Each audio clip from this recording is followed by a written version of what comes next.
بسم اللہ الرحمن الرحیم. آج کی نشست چونکہ ہم نے یہ ڈیسائیڈ کیا تھا کہ عید میلاد النبی صلی اللہ علیہ وآلہ وسلم کے حوالے سے ہے، تو سنت کا جو ہے وہ ریئل کانسیپٹ کیا ہے، اس موضوع پہ ہم بات کرنا چاہیں گے.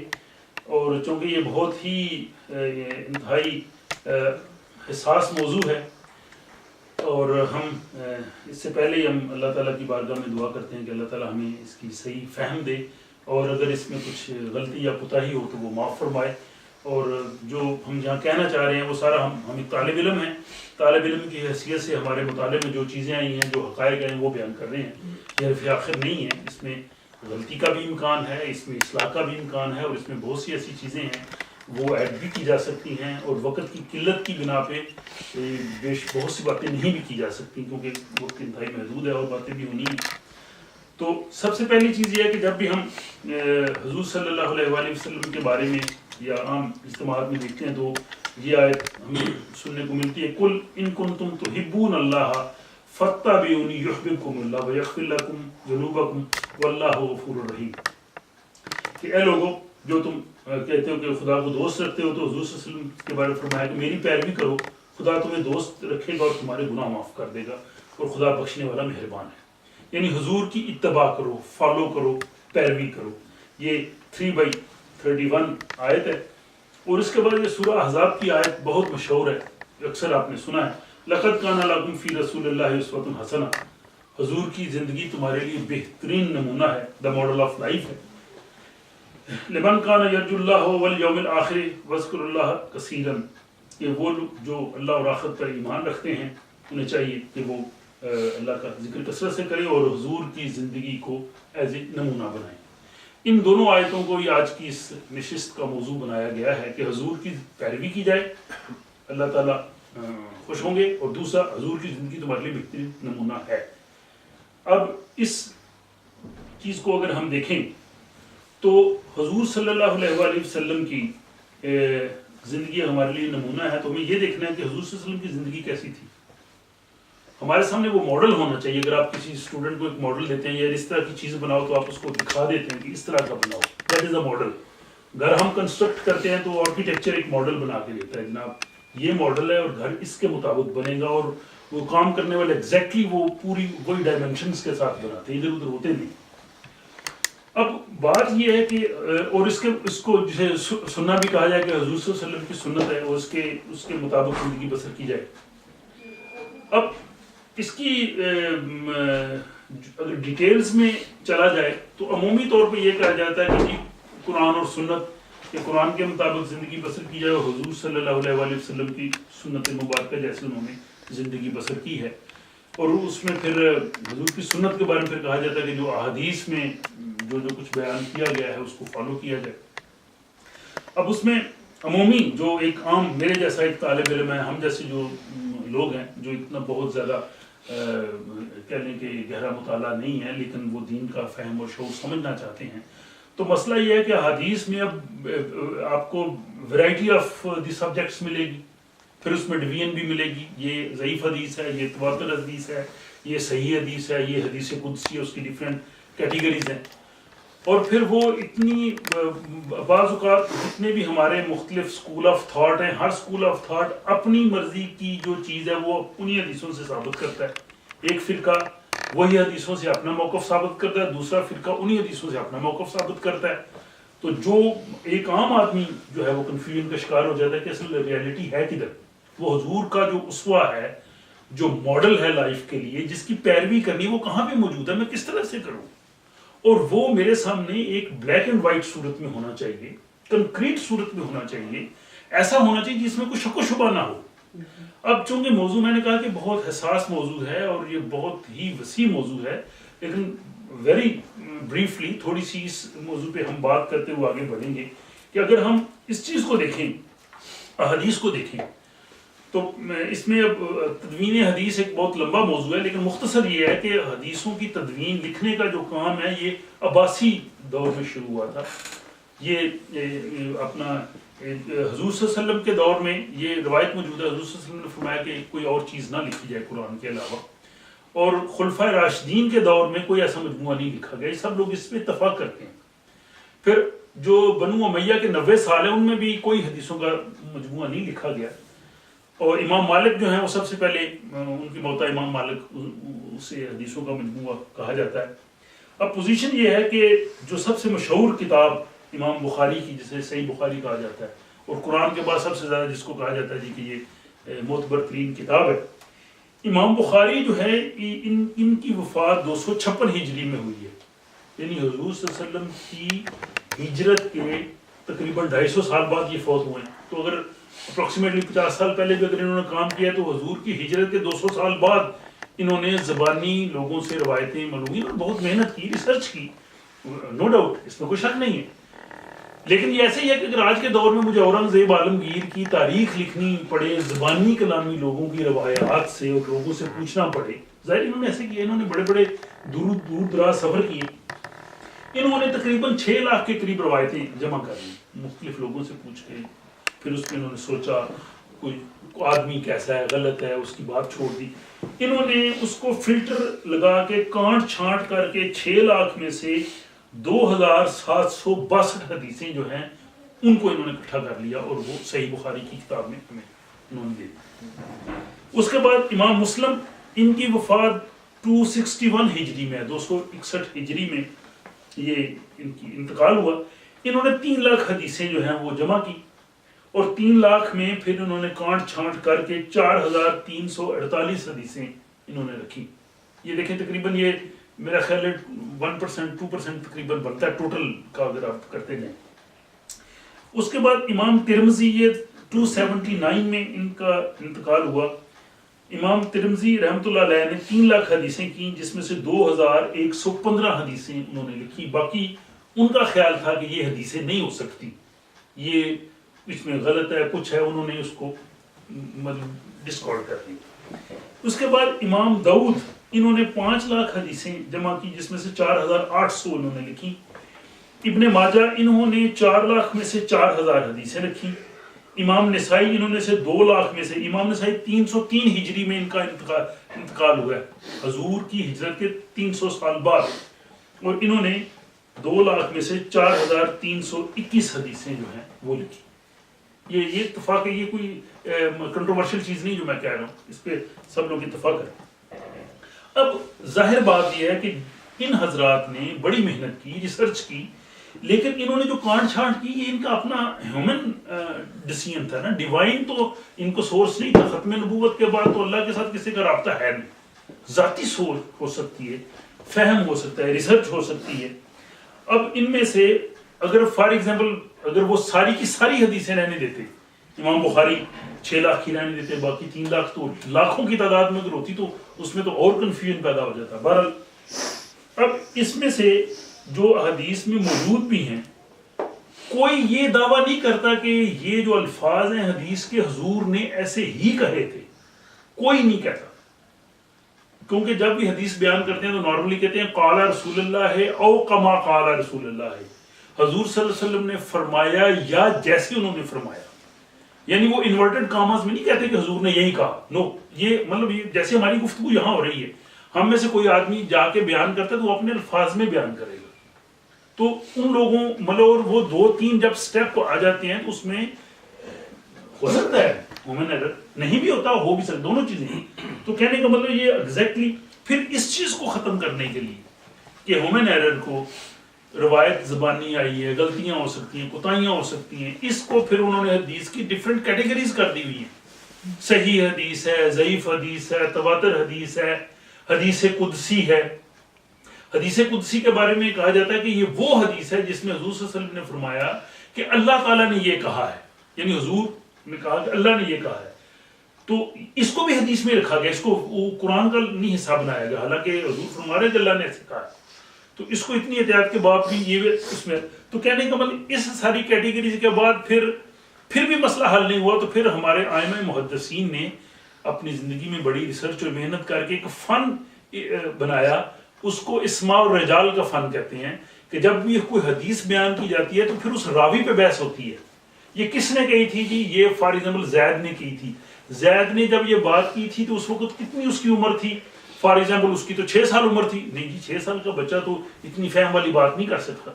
یا یہ کس نے کی تھی جی، جیسے عربی میں ایگزامپل دیجیے بکر نے کی تھی، نہیں وہ آدمی تو جھوٹ بولنے والا تھا، اس نے تو یہ کہ اس کی بات روایت. تو اس سے حدیثوں کی کیٹیگری اسماء اور رجال کے فن میں فلٹر میں وہ نکال کے پھر حدیثیں لے کے آتے ہیں. اور اسی لیے آپ دیکھیں گے کہ ہر مکتبہ فکر جو جن حدیثوں سے اپنا ایک موقف واضح کرتا ہے، دوسرا مکتبہ فکر انہی حدیثوں سے اپنا موقف واضح کرتا ہے، اور وہ سارا اس میں کنفیوژن آتی ہے. پھر امام ابو حنیفہ رحمۃ اللہ علیہ، ان کا جو زمانہ ہے امام بخاری سے پہلے کا ہے. یہ امام ابو حنیفہ رحمۃ اللہ علیہ جو ہیں یہ اپنا تبع تابعین میں سے ہیں، اور انہوں نے نہ تو کوئی مجموعہ حدیث بنایا، اور نہ ہی انہوں نے اپنی جو فقہ بنائی ہے، فقہ حنفی جسے ہم بھی پیروی کرتے ہیں، انہوں نے اس کے بارے میں مزید آگے بات آ رہی ہے، انہوں نے اس کی بنیاد فقہ حدیث پہ نہیں رکھی.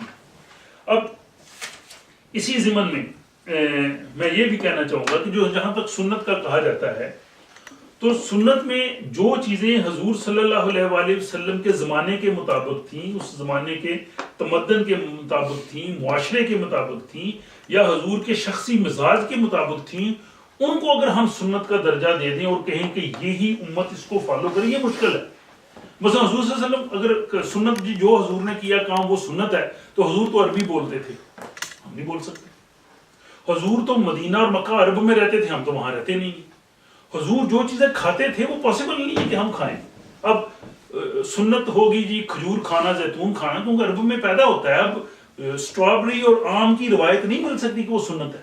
اور اگر اس میں کہ جی یہ سنت کھجور کھانا سنت عمل ہے اور آم کھانا خلاف سنت ہے، اگر آپ تخصیص کر دی جائے، لباس پہ کر دی جائے، تو اس سے سارا مسئلہ خراب ہو جاتا ہے. اور مجھے ایک پاکستانی جو امبیسی میں ایک ذمہ دار آدمی نے یہاں بتایا کہ ایک دفعہ پاکستانی علماء کا وفد مصر کے دورے پہ گیا، اور وہاں پہ جو اس دور میں مصر کے کوئی منسٹر تھے، وہ بہت لرنڈ، وہ عالم بھی تھے بہت بڑے، ان سے علماء کی نشست متعین تھی، ملاقات. تو جب وہ ملاقات کے لیے آئے تو علماء نے دیکھا کہ وہ اس آدمی کی داڑھی بھی نہیں ہے اور اس نے لباس بھی وہ عربی نہیں پہنا ہوا. تو ہمارے جو بہت بڑے عالم ہوں اس وفد کو لیڈ کر رہے تھے، انہوں نے کہا جی ہمیں تو بہت افسوس ہوا آپ سے مل کے، آپ کی تو نہ سنت رسول آپ کے چہرے پہ ہے، نہ سنت والا آپ نے لباس پہنا ہوا ہے، تو یہ تو ہمیں عجیب ہے. تو اس مصر کا جو منسٹر تھے انہوں نے کہا جی کہ اگر آپ ظاہری وضاقتہ کو، تہذیب و تمدن کو، رہنے کو اگر آپ سنت کہتے ہیں، تو ابو جہل کا لباس اور سنت بھی وہی تھا جو حضور کا تھا. اس کا بھی لباس وہی، وہ کھاتا تھا، وہی رہتا تھا، وہی زبان بولتا تھا. اور اگر آپ کی یہ سوچ ہے تو آپ سے ملنے کا مجھے کوئی فائدہ نہیں. اور اس نے ان سے ملاقات نہیں کی. اب اس میں دوسری جو مختلف یہ علماء کے جو اسکالرز کی چیزیں جو میں نے کوٹ کی ہیں، وہ آپ کو میں بتاتا چلا جاؤں گا کہ اس میں اپنا مولانا مودودی صاحب نے بھی اپنی تفہیمات میں لکھا ہے کہ ہم نے کبھی اس خیال کی تائید نہیں کی کہ ہر شخص کو ائمہ حدیث کی اندھی تقلید کرنی چاہیے یا ان کو غلطی سے مبرہ سمجھنا چاہیے. اور کہتے ہیں نہ ہم نے کبھی یہ دعویٰ کہا ہے کہ ہر کتاب میں جو روایت قال رسول اللہ سے شروع ہوتی ہے اس کو آنکھیں بند کر کے حضور کی حدیث مان لیا جائے. اس کے برعکس ہمارے نزدیک کسی حدیث کو حدیث رسول قرار دینے کا ایک گراں بار ذمہ داری ہے جس کو اٹھانے کی جرت کافی تحقیق کے بعد ہرگز نہ کرنی چاہیے. اور تحقیق و اجتہاد کے متعلق بھی ہمارا مذہب یہ ہے کہ اس کا دروازہ ہر زمانے میں کھلا ہوا ہے اور کسی خاص عہد کے لیے مخصوص نہیں ہے، یعنی اجتہاد جاری رہنا چاہیے. اب مولانا ابوالکلام آزاد جو کہ مفسر قرآن بھی تھے، اور انہوں نے بھی اس بارے میں لکھا ہے کہ وہ اصل میں حضرت ابراہیم سے ایک روایت منسوب ہے کہ انہوں نے زندگی میں 2 جھوٹ بولے تھے، اور جبکہ قرآن کہتا ہے کہ وہ سچے نبی تھے. تو انہوں نے کہا ہے کہ اثبات کذب کے لیے غلط و جی مفسرین کی روایات نے حضرت ابراہیم کو نعوذ باللہ جھوٹا بنا دیا ہے. یہ ایک غیر معصوم راوی سے فہم و تعبیر حدیث میں غلطی ہو گئی ہے.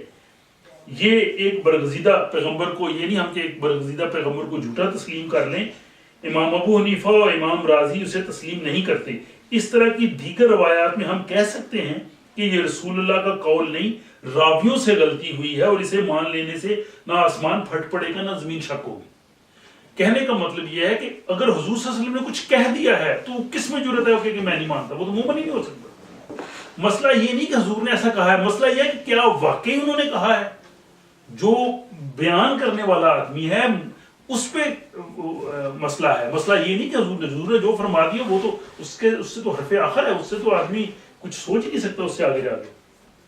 اور اس کے بعد یہ بھی مولانا مودودی صاحب کا کہنا ہے کہ یہ دعویٰ کرنا صحیح نہیں ہے کہ بخاری میں جتنی حدیثیں درج ہیں ان کے مضامین جوں کہ تم بلا تنقید ان کو قبول کر لینا چاہیے. اسی طرح ابھی میں نے امام ابو حنیفہ رحمۃ اللہ علیہ کی مثال دی ہے, یہ علامہ اقبال نے اپنے خطبات میں بھی لکھا ہے, اور علامہ ابن خلدون, مولوی چراغ علی اور علامہ شبلی نے بھی کہا ہے کہ امام ابو حنیفہ صرف 17 حدیثوں کے قائل تھے, اور انہوں نے جو فقہ حنفی بنائی ہے جس پہ میجورٹی انڈین پاکستانی ہم لوگ چلتے ہیں, اس کے لیے انہوں نے حدیث سے مدد نہیں لی ہے. اور اس کے بعد امام ابو حنیفہ یہ کہتے ہیں کہ جو حدیث عقل کے خلاف ہو وہ قابل اعتبار نہیں ہے. یہ کامن سینس آپ کی کچھ کہہ رہی ہے. اس لیے امام ابو حنیفہ کو صاحب الرائے کہا جاتا ہے. اور امام ابو حنیفہ نے فقہ کے لیے استحسان کا اصول وضع کیا. انہوں نے حدیث کا نہیں, انہوں نے قرآن اور عقل سے وہ ساری فقہ اپنی جو ہے وہ مرتب کی ہے. اور اس کے بارے میں امام ابو حنیفہ کے بعد اگر اگلی ہم یہ بات کریں گے کہ ان احادیث کے بارے میں علامہ اقبال کی جو رائے ہے وہ بھی میں آپ کے سامنے رکھوں گا. تو وہ بھی یہ کہتے ہیں کہ کوئی یہ دعویٰ نہیں کرتا کہ حدیث کے الفاظ وہی ہیں جو حضور نے کہے تھے. کیا تمام روایات حدیث شک و شبہ سے بالا تر ہیں؟ اگر ہیں تو ضعیف حدیث, تواتر حدیث, حدیث قدسی, صحیح حدیث کی تفریق کیوں ہے؟ اور قرآن تو اس قسم کی تقسیم نہیں کرتا. پھر وہ میں نے کہا کہ بھی اسماء و رجال کا جو ہے وہ فن وہ بھی جو ہے وہ آیا ہے. اور خود جو فقہ حنفی ہے اس میں تقریباً 250 کے قریب حدیثیں ہیں. جو فقہ حنفی میں جو احکام ہیں وہ ان احادیث سے متصادم ہیں. تو اس ساری صورتحال میں جو سوچنے کی چیز یہ ہے کہ یہ ظاہر ایک انسانی کاوش ہے. اور ایک بڑی حیران کن چیز یہ بھی ہے کہ جتنی حدیثیں موجود ہیں ان میں جو خلفائے راشدین ہیں, حضرت ابو بکر صدیق ہیں, حضرت عمر ہیں, حضرت عثمان علی, ان سے بہت کم حدیثیں روایت ہیں. حالانکہ زندگی کا سب سے زیادہ حصہ حضور نے ان کے ساتھ گزارا ہے. اور سب سے زیادہ جو حدیثیں روایت ہیں وہ حضرت ابو ہریرہ سے ہیں, اور جنہوں نے حضور کی وفات سے 2.5 سال پہلے ایمان قبول کیا تھا ٹوٹل. اور اس میں بھی حیران کن بات یہ ہے کہ امام ابو حنیفہ کے ایک شاگرد تھے امام بن حنبہ, انہوں نے جو حدیثوں کا مجموعہ مرتب کیا وہ پرنٹ بھی ہوا ہے, میرے پاس اس کی کاپی بھی ہے. اس میں صرف 138 حدیثیں ہیں, 138 حدیثیں ٹوٹل جو حضرت ابو ہریرہ کے شاگرد ہیں ان کے پاس جو ہے. اب اس ساری بحث میں مجھے جو بڑی بیسٹ سٹیٹمنٹ ملی ہے وہ علامہ اقبال کی, وہ یہ ہے کہ محمد حسین عرشی معروف آدمی تھے, ان کے علامہ صاحب سے رابطہ رہتا تھا. وہ کہتے ہیں کہ 12 اپریل 1935 کی ملاقات میں علامہ صاحب سے نشست تھی. میں نے پوچھا کہ اسلام بتمام ہی قرآن میں محصور ہے یا نہیں, یہ اسلام کیا صرف قرآن میں ہی ہے یا نہیں, اسپیسیفک کوشچن تھا. علامہ اقبال نے فرمایا کہ آپ تفصیل سے بات کرو, کیا کہنا چاہتے ہیں. انہوں نے کہا کہ قرآن کے علاوہ جو باقی چیزیں ہیں, ذخیرہ حدیث اور روایات اور فقہ, کیا ان کو شامل کر کے اسلام مکمل ہوتا ہے یا اسلام صرف قرآن سے ہی کمپلیٹ ہوتا ہے. بڑا اسپیسیفک کوشچن تھا. تو علامہ اقبال نے فرمایا کہ یہ جو ذخیرہ حدیث, روایات, فقہ, یہ چیزیں تاریخ اور معاملات پر مشتمل ہیں, ان کی ضرورت ہے. ان سے پتہ چلتا ہے کہ یہ چیزیں کن ضروریات کے تحت وضع کی گئیں, لیکن نفس ہی اسلام قرآن مجید میں بکمال و تمام آ چکا ہے. خدا تعالیٰ کا منشا دریافت کرنے کے لیے ہمیں قرآن سے باہر جانے کی ضرورت نہیں. میرے خیال میں یہ بڑی ہی ویلڈ سٹیٹمنٹ ہے. اب اینڈ پہ وہی جو حدیث کی بات آتی ہے, اس میں جو نٹ شیل میں یہ میرے خیال جو ایم اے اسلامیات نہیں ایم فل اسلامیات علامہ اقبال اوپن یونیورسٹی کا نصاب, اس میں بھی انہوں نے یہ رکھا ہے کہ روایات کو ماننے کے لیے یہ چیزیں کہ جو ان کے مطابق ہوگی وہ روایت کہی جا سکتی ہے کہ حضور نے ایسا کہا ہے. اس میں جس میں لفظی اور معنی وکالت پائی جائے, الفاظ اور جملوں میں گری ہو, خلاف عقل ہو, یعنی جو ان کے خلاف ہو وہ نہیں مانی جائیں گی, یعنی خلاف عقل ہو, مسلمہ اصولوں کے خلاف ہو, اور مشاہدے اور محسوسات کے خلاف ہو، قرآن حکیم کے خلاف ہو، حدیث تواتر کے خلاف ہو، اجماع قطعی کے خلاف ہو، معمولی بات پر سخت عذاب کا وعدہ ہو. بعض حدیثیں ہیں کہ فلاں آدمی نے اگر یہ کیا تو وہ جہنم میں جائے گا، یعنی معمولی اس کا جرم ہے لیکن اس کو اگر پکا جہنمی کر دیا جائے. یا معمولی کام پر بڑے نام کا وعدہ ہو، جیسے کہ یہ حدیث ہے کہ جو دو آپس میں مصافحہ کرتے ہیں ملنے سے پہلے بخش دیے جاتے ہیں، یا جس نے لا الہ الا اللہ کہہ دیا وہ جنت میں جائے گا. یا یہ بھی روایت آتی ہے کہ جس آدمی کے جنازے میں 40 آدمی وہ بخشا جائے گا. تو بے شمار لوگوں کے جنازے میں 3 لوگ ہوتے ہیں تو پھر تو وہ جنتی ہو گئے.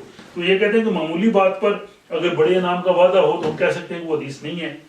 اور ایسی روایت کے جو ہو کہ تمام لوگ اس سے آگاہ ہونا چاہیے اور صرف ایک آدمی کو نہ پتا ہو. تو کوئی ایسی روایت تو صرف ایک آدمی کو پتا ہے، باقی لوگوں کو صحابہ کو کسی کو علم ہی نہیں ہے. اور مہینے اور سال کے تعین کے ساتھ پیش ہوئی کہ فلاں وقت فلاں یہ ہوگا، وہ کہتے ہیں کہ یہ بھی حضور ایسا نہیں کہہ سکتے. اور کسی ایسے واقعے کے بارے میں کہ اگر وہ وقوع پذیر میں آتا تو اس کے سینکڑوں راوی ہوتے مگر ایک راوی ہو. کوئی ایسا واقعہ بہت بڑا ہے تو روایت ایک آدمی نے کیا، حالانکہ وہ بہت زیادہ لوگوں کو پتا ہونا چاہیے اگر وہ اتنی زیادہ فیمس چیز ہوتی. یہ ساری جو چیز آتی ہے وہ ان کے بارے میں، روایات کے بارے میں. اب کوشچن وہیں پہ کھڑا ہے کہ حضور کی ذات ہمارے لیے بہترین نمونہ ہے اور قرآن کہتا ہے کہ ان کی پیروی کرو. قل ان کنتم تحبون اللہ فاتبعونی یحببکم اللہ وَلَقَدْ كَانَ لَكُمْ فِي رَسُولِ اللَّهِ أُسْوَةٌ حَسَنَةٌ. تو میرے لیے وہ ماڈل کیا ہے؟ مجھے وہ ایک کنکریٹ فارم میں ایک چیز ملنی چاہیے، ایک پروٹوکول ملنا چاہیے، ایک مجھے بلیک اینڈ وائٹ میں وہ چیز ہونی چاہیے، شک و شبہ سے بالا تر ہونی چاہیے، جس کو فالو کر کے میں اسلام پہ چلوں. یہ میری ڈیمانڈ ہے. اور ایسی ہونی چاہیے جس پہ کوئی ڈاؤٹ نہ ہو، جس میں ضعیف نہ ہو، کچھ نہ ہو، اس طرح کی چیزیں نہ ہوں. آئیے ہم قرآن حکیم سے اس کا جواب دیتے ہیں. اور قرآن حکیم میں ہے یہ 7/203 اور یہاں بھی دیکھیے کہ وَإِذَا لَمْ تَأْتِهِمْ بِآيَاتِهِ فَقَالُوا لَوْلَا أُوتِيتُمْ بِهَا قُلْ إِنَّمَا أَتَّبِعُ مَا يُوحَىٰ إِلَيَّ. میری ذرا کچھ وین میں پرابلم ہے، تھوڑا بس پڑھنے میں کچھ دقت ہو رہی ہے. بہرحال یہ ہے کہ اس میں حضور صلی اللہ علیہ وسلم نے یہ فرمایا ہے کہ I only follow what is revealed to me by رب، کہ میں اس وحی کا اتباع کرتا ہوں. اتبع ما یوحی الیہ، کہ جو وحی میری طرف آ رہی ہے میں اسی کا ہی اتباع کرتا ہوں. یہ پہلی آیت ہے. اس کے بعد اگلی دیکھیے اسی 7:2/3 یہاں بھی یہ کہا گیا ہے کہ یہ جو کتاب آپ کی طرف نازل کی گئی ہے مومنین کے لیے، اس میں رسپانسبلٹیز ہیں. اور follow only what has been revealed to you from your رب، کہ آپ اس کو فالو کیجئے جو آپ کے خدا کی طرف سے آپ کو دیا گیا ہے، جو آپ کی طرف ہدایت آئی ہے، جو وحی آئی ہے. اور وحی یہ بالکل کلیئر ہے کہ وحی وہ ہے جو قرآن حکیم میں موجود ہے، جس میں حضور صلی اللہ علیہ وسلم نے وہ جو 23 سال میں نازل ہوئی اور قرآن کی صورت میں ہمارے پاس موجود ہے. اس کے بعد یہ اگلی آیت 6/50، اس میں بھی یہ دیکھیے کہ تقریباً وہی الفاظ کہے گئے ہیں کہ قُلْ لَا أَقُولُ لَكُمْ عِنْدِي خَزَائِنُ اللَّهِ، کہ آپ کہہ دیجئے، فرما دیجئے حضور صلی اللہ علیہ وسلم کو کہ میرے پاس کوئی خزانے نہیں ہیں. اور لا عالم الغیب، نہ مجھے وہ میں عالم غیب ہوں کہ میں اس طرح سے آپ کو چیزیں. لا اقول لکم انی ملک، نہ ہی میں فرشتہ ہوں کہ میں کیا کرتا ہوں. انا اتبع الا ما یوحی الیہ، کہ میں تو اسی پہ چلتا ہوں جو میری طرف وحی آتی ہے، یعنی ذاتی خواہش نہیں، کوئی ایسی چیز نہیں. اور اگلی وہ آیات آئیں گی بھی کہ جب حضور صلی اللہ علیہ وسلم نے قرآن کا میسج دیا تو کفار نے کہا جی کہ ہم اس میں کوئی گیو اینڈ ٹیک کر لیتے ہیں. تو انہوں نے کہا حضور صلی اللہ علیہ وسلم نے کہ میری خواہش کا اس میں تعلق ہی نہیں ہے، جو وہی آتی ہے میں اس کو فالو کرتا ہوں، اور جو میں اس میں کیسے کر سکتا ہوں. تو انہوں نے کہا جی کہ نہیں، یہ تو آپ اپنے پاس سے کہہ رہے ہیں. پھر وہ قرآن کی آیتیں آتی ہیں نا، فاتو بسورۃ من مثلہ، کہ اگر تم کہتے ہو کہ یہ حضور اپنی طرف سے آیتیں بناتے ہیں تو بنا کے لاؤ.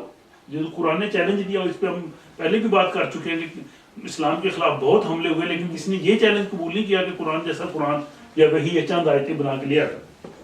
تو یہاں بھی حضور صلی اللہ علیہ وسلم نے فرمایا کہ میں تو I follow only that commandment which is revealed to me، کہ میں تو اس کو فالو کرتا ہوں.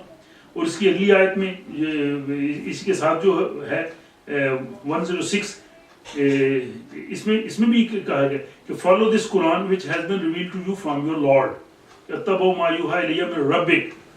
اور جو مشرکین ہیں ان کی پرواہ نہ کرو، جو قرآن آپ کی طرف نازل ہے آپ جسٹ اس کو فالو کریں. اور یہ 106 اگلی آیت پھر وہ کہا گیا ہے کہ اتبع ما اوحی الیک من ربک، کہ آپ اس قرآن کو فالو کیجئے جو اللہ کی طرف سے آپ کی طرف آ رہا ہے، اور مشرکین کا آپ خیال نہ کریں، ان کی آپ فکر نہ کریں، ان کے بارے میں آپ پریشان نہ ہوں. پھر یہ قرآن حکیم کی آیت 10/109، اس میں وہی الفاظ دیکھیں، یہ بار بار قرآن میں آ رہا ہے، مختلف جگہ پہ آ رہا ہے، الفاظ وہی آ رہے ہیں کہ وَاتَّبِعُوا مَا يُوحَىٰ إِلَيْكَ، کہ میں اسی کی پیروی فالو، آپ اسی کی پیروی کیجئے جو اللہ کی طرف سے آپ کے پاس آ رہا ہے. یعنی حضور صلی اللہ علیہ وسلم کو یہی حکم آ رہا ہے کہ آپ اسی کی پیروی کیجئے جو آپ کی طرف آ رہا ہے. اب ان آیات کو آپ ذہن میں رکھتے جائیے اور انشاءاللہ ہم اس کنکلوژن پہ آئیں گے. پھر 10/15 کہ اس میں بھی وہ یہ کہا گیا کہ جب ان پر ہماری روشن آیتیں تلاوت کی جاتی ہیں تو جو لوگ ہم سے ملاقات کی توقع نہیں رکھتے کہتے ہیں کہ ہم اس قرآن کے سوا کوئی اور قرآن لے آئیے یا اسے بدل دیجئے، کمپرومائز کر لیجئے، کچھ ہماری بات بھی مان لیجئے. تو حضور صلی اللہ علیہ وسلم کو کہا کہ آپ فرما دیجئے کہ مجھے حق نہیں کہ میں اپنی طرف سے بدل دوں. یعنی حضور صلی اللہ علیہ وسلم کی ذاتی اس میں خواہشات نہیں ہے، جیسے وہی آ رہے کہتے میں تو فقط جو میری طرف وحی کی جاتی ہے اس کی پیروی کرتا ہوں. I follow what is revealed to me، کہ جو ان کی طرف آ رہا ہے وہ کہتے ہیں میں اس کو فالو کرتا ہوں، اور میں اللہ تعالیٰ کی نافرمانی سے ڈرتا ہوں کہ میں اللہ کی نافرمانی پیغمبر ہو کے، آخر الزمان پیغمبر ہو کے، اور جو کہتے ہیں کہ بعد از خدا بزرگ ہوئی قصہ مختصر، وہ بھی یہ فرما رہے ہیں کہ میں بھی خدا کی ڈرتا ہوں کہ اگر میں اس وحی کی جو پیروی سے ادھر ادھر ہو جاؤں. اب 33/2 اس آیت میں بھی دیکھیے وَاتَّبِعُوا مَا يُوحَىٰ إِلَيْكَ مِن رَبِّكَ إِنَّ اللَّهَ كَانَ بِمَا تَعْمَلُونَ خَبِيرٌ، and follow what is revealed to you from your Lord, surely Allah is aware what you do. کہ آپ کسے پیروی کیجیے. وہی آیت کا ٹکڑا وہی ہر آیت میں اسی طرح سے آ رہا ہے مختلف مقامات پر. اور اس کے بعد 16/64 وَمَا أَنزَلْنَا عَلَيْكَ الْكِتَابَ إِلَّا، کہ جو کتاب آپ کی طرف ہم نے نازل کی ہے لِيَتَّبِّعُونَ لَهُمُ الَّذِي اخْتَلَفُوا فِيهِ وَهُدًى وَرَحْمَةً لِقَوْمٍ يُؤْمِنُونَ، کہ آپ کی طرف جو ہم نے جو یہ کتاب نازل کی ہے جس میں مطلب لوگوں میں اگر اختلاف ہے تو اس کا فیصلہ آپ اس کتاب کی روشنی سے کیجیے. یعنی یہ بھی ایک تھم رول ہے کہ اگر امت میں اختلاف ہے، ڈفرینس آف اوپینین ہے، کچھ بھی ہے، تو حضور کو کہا گیا کہ آپ کتاب کی روشنی میں فیصلہ کیجیے. اور آج ہمارے پاس کتاب ہے، اگر ہمارا کسی معاملے پہ اختلاف ہے تو کتاب کی روشنی میں ہی فیصلہ ہو سکتا ہے، وہ جو بالکل واضح اور اتھینٹک فیصلہ ہوگا. اس کے بعد یہ 43 سورہ اور اس کی آیت بھی 43 ہے. اس میں بھی یہ کہا گیا ہے کہ therefore hold fast to what has been revealed to you, surely you are on the right path، کہ آپ اس پہ چلتے رہیے اور آپ سیدھے راستے پہ صراط مستقیم پہ ہیں جو آپ کی طرف نازل ہو رہا ہے، اور اس کو آپ پکڑتے رہیے. پھر 46/9 کہ آپ یہ فرما دیجئے کہ میں کوئی نیا پیغمبر نہیں ہوں، اور میں نہیں جانتا کہ میرے ساتھ کیا سلوک کیا جائے گا اور تمہارے ساتھ کیا سلوک کیا جائے گا، میں تو اس کی پیروی کرتا ہوں جو وحی میری طرف آتی ہے. یہ وہی الفاظ آ رہے ہیں کہ میں اس وحی کی پیروی کر رہا ہوں.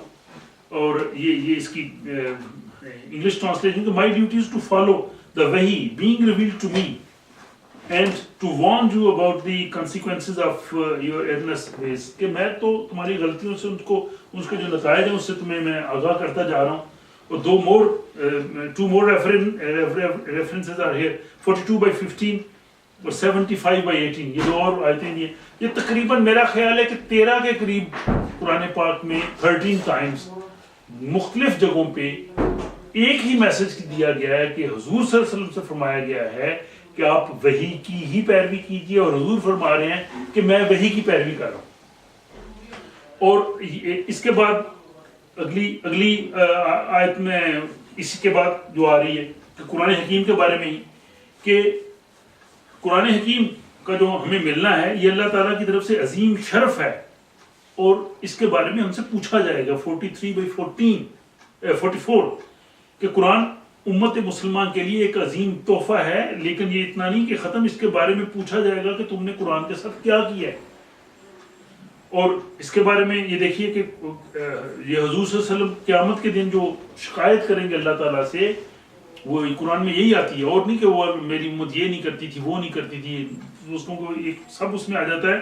تو حضور صلی اللہ علیہ وسلم فرمائیں گے وقال الرسول یا ربی انا قوم اتخذوا ھذا القرآن مہجورا، کہ حضور صلی اللہ علیہ وسلم شکایت کریں گے اللہ تعالیٰ سے کہ میری قوم نے قرآن کو چھوڑ دیا تھا۔ تو اب یہ جو ساری بات ہو رہی تھی، اب قرآن کے بارے میں بھی آئے گا کہ قرآن حکیم کوئی مشکل نہیں ہے، اس کے لیے کوئی ٹیچر نہیں ہے۔ آج کل کے دور میں بہت آسان ہے، اتنی کتابیں ہیں، ترجمے ہیں، انٹرنیٹ پہ اویلیبل ہے، آپ اگر اس کو سمجھنا چاہیں تو ویری ایزی ہے۔ اور قرآن نے تو خود کہہ دیا، یہ 54 جو سورہ القمر ہے 4 دفعہ 17 22 32 40 کہ قرآن آسان ہے سمجھنے کے لیے، نصیحت لینے کے لیے، ٹھیک ہے۔ اب اس پہ پہلے ہم بہت بات کر چکے ہیں، اور اس میں جو آخری حضور صلی اللہ علیہ وسلم کی جو حدیث کہی جاتی ہے خطبہ حجۃ الوداع میں، جو حضور صلی اللہ علیہ وسلم نے فرمایا تھا، آپ نے فرمایا تھا کہ میں تمہارے درمیان یہ اللہ کی کتاب چھوڑے جا رہا ہوں، جب تک تم اس کو پکڑے رہو گے تم گمراہ نہیں ہوگے، غلط ڈائریکشن میں نہیں جاؤں گے۔ یہ آخری ان کی سٹیٹمنٹ۔ اب اس میں بعض روایات میں وہ لوگ کہتے ہیں کہ حضور صلی اللہ علیہ وسلم میں 2 چیزیں چھوڑے جا رہا ہوں، قرآن اور سنت، اور کچھ لوگ یہ بھی کہتے ہیں کہ حضور صلی اللہ علیہ وسلم جی میں 2 چیزیں چھوڑے جا رہا ہوں، قرآن اور میرے اہل بیت۔ اگر فار ایگزامپل ان روایات کو بھی مان لیا جائے کہ حضور نے فرمایا میں 2 چیزیں چھوڑے جا رہا ہوں، قرآن اور سنت یا قرآن اور اہل بیت، ان میں بھی دیکھیں کہ سپرمیسی تو قرآن کی ہے۔ اگر قرآن کی تعلیمات کی روشنی میں سنت رسول ہے تو بالکل ٹھیک ہے، قرآن حکیم کی تعلیمات کی روشنی میں اگر اہل بیت کا عمل ہے تو وہ بھی ٹھیک ہے۔ اس میں ان دونوں اگر ان کو اجتماع کر کے اگر ایک چیز لائی جائے، کنسنٹریٹ کی جائے، تو مین چیز تو قرآن ہی ہے نا، جس کو فوکس کیا گیا ہے کہ قرآن کی روشنی میں سنت ہے، اہل بیت ہے، یا صرف قرآن ہے۔ اگر اس کو پکڑو گے تو غلط نہیں جاؤ گے، کیونکہ حضور صلی اللہ علیہ وسلم بھی جب وہ قرآن کی پیروی کرتے تھے تو سنت یا اہل بیت کا عمل قرآن سے باہر تو ہو نہیں سکتا۔ تو یہ ساری جو چیز آپ کے سامنے رکھی گئی ہے۔ اب حدیث سے بھی سن لیجئے کہ حضرت عائشہ رضی اللہ تعالی عنہا سے پوچھا گیا، حضور صلی اللہ علیہ وسلم جو اس کی میں تفصیل آتی ہے کہ کوئی باہر سے آیا آدمی، حضور صلی اللہ علیہ وسلم دنیا سے تشریف لے جا چکے تھے، تو وہ پوچھنا چاہ رہا تھا کہ حضور صلی اللہ علیہ وسلم کا اخلاق کیسا تھا، کیا کرتے تھے، زندگی کس طرح سے گزارتے تھے، ان کا کریکٹر کیسا تھا۔ تو انہوں نے ایک جملے میں پوری بات کہہ دی کہ کانا خلقہ قرآن، آپ کا اخلاق، آپ کے مینرز قرآن، قرآن ہی تو پڑھتے، تم قرآن پڑھتے ہو تو حضور کا اخلاق تو قرآن ہی تھا۔ یعنی یہ ساری چیز حضرت عائشہ نے روایت کر دی۔ اور پھر یہ مسلم کی بھی حدیث ہے کہ حضور صلی اللہ علیہ وسلم نے یہ فرمایا کہ اگر میرا کوئی بیان آپ کے سامنے کو پیش کرے تو اس کو قرآن پہ پرکھ لو، اگر وہ قرآن کے مطابق ہوگا تو میں نے کہا ہوگا، اگر قرآن سے وہ کنٹراڈکٹ کر رہا ہے تو اس کو رہنے دو۔ اب جو سارے کا سارا جو میرا خیال جو میں کہنا چاہ رہا تھا وہ کنکلوژن میں یہی ہے کہ قرآن نے کہا کہ حضور کی پیروی کرو اور حضور کی اتباع کرو۔ اب حضور جس کی اتباع کرتے تھے اگر اس کی ہم بھی اتباع کر لیں تو ہماری حضور کی اتباع ہو جائے گی، اور وہ سورس ایسا ہونا چاہیے کہ شک و شبہ سے بالا تر ہو، وہ قرآن ہے۔ حضور نے 13 دفعہ کہا ہے کہ میں 13 دفعہ قرآن میں مختلف جگہ پہ ہے کہ میں اس وحی کی ہی پیروی کرتا ہوں۔ تو اس کا مطلب یہ ہے کہ اگر حضور بھی وحی کی پیروی کرتے تھے، حضور کے لیے قرآن حکیم ایک اپنا رول ماڈل تھا، حضور صلی اللہ علیہ وسلم کے لیے اس پہ وہ چلتے تھے، اگر آج ہم بھی اس پہ چل جائیں تو اس کا مطلب یہ ہے کہ ہم حضور کی سنت پہ چل جائیں گے، حضور کے طریقے پہ چلیں گے، اور یہی سنت کا اصل کانسیپٹ ہے۔ یعنی روح کو سمجھنے کی ضرورت ہے، ہم نے ایکچولی وہ ان چیزوں کی روح نہیں سمجھتے۔ جیسے میں بات کر رہا تھا کہ جیسے مسواک کرنا حضور صلی اللہ علیہ وسلم کی سنت ہے، بھائی اس زمانے میں مسواک ہی تھی، حضور مسواک ہی کر سکتے تھے۔ اگر آج کے دور میں آپ کے پاس ٹوتھ برش ہے، آپ کے پاس وہ ڈینٹل فلاس ہے، اس پہ تھریڈ ہے، چھوٹے برش ہیں جن سے آپ دانتوں کی زیادہ بہتر صفائی کر سکتے ہیں، تو اصل تو کام ہے دانت صاف کرنا۔ آپ اس پہ ہی انسسٹ کریں کہ میں نے جی جو ہے وہ برش مسواک ہی کرنا ہے، ٹھیک ہے، اگر کوئی آدمی محبت میں کرنا چاہتا ہے دیٹس another thing، لیکن اصل اس روح کو سمجھنے کی ضرورت ہے کہ روح کیا تھی، اور روح یہی ہے کہ حضور صلی اللہ علیہ وسلم اگر اس قرآن کی پیروی کرتے تھے تو ہم بھی اگر اس کی پیروی کر لیں تو ہم سنت کی پیروی کر لیں گے۔ اور یہی ہماری دعا ہے کہ اللہ تعالیٰ ہمیں وہ قرآن حکیم کا فہم دے، اس کو سمجھنے کی توفیق دے، اس پہ عمل کرنے کی توفیق دے. اور ہم اس ساگم اسٹڈی سرکل کے تحت یہی کوشش کر رہے ہیں 60 نشستوں سے کہ قرآن حکیم کو ہم سمجھیں کہ ہماری ذمہ داری ہے, ہمیں سمجھانے کے کوئی اور نہیں آئے گا, یہ میری آپ کی رسپانسبلٹی ہے, قرآن میرے اور آپ کی طرف آیا ہے, کوئی اسپیشل ورڈ کے لیے نہیں ہے. تو اس کو ہم سمجھ کے اس پہ عمل کریں, اور جب ہم اس پہ عمل کریں گے تو ہم انشاءاللہ سنت رسول کو ہم فالو کریں گے. اور یہی آج کے دن کا سارا میسج تھا, یہی میں کہنا چاہ رہا تھا. اللہ تعالیٰ ہمیں توفیق عطا فرمائے, ہماری غلطیوں سے ہمیں معاف فرمائے, ہمیں قرآن حکیم کا فہم دے, اور کہنے میں, سننے میں, بولنے میں جو غلطی ہو اللہ تعالیٰ اس کی معاف فرمائے. وہ ہمارا لینا ہے. اب ہم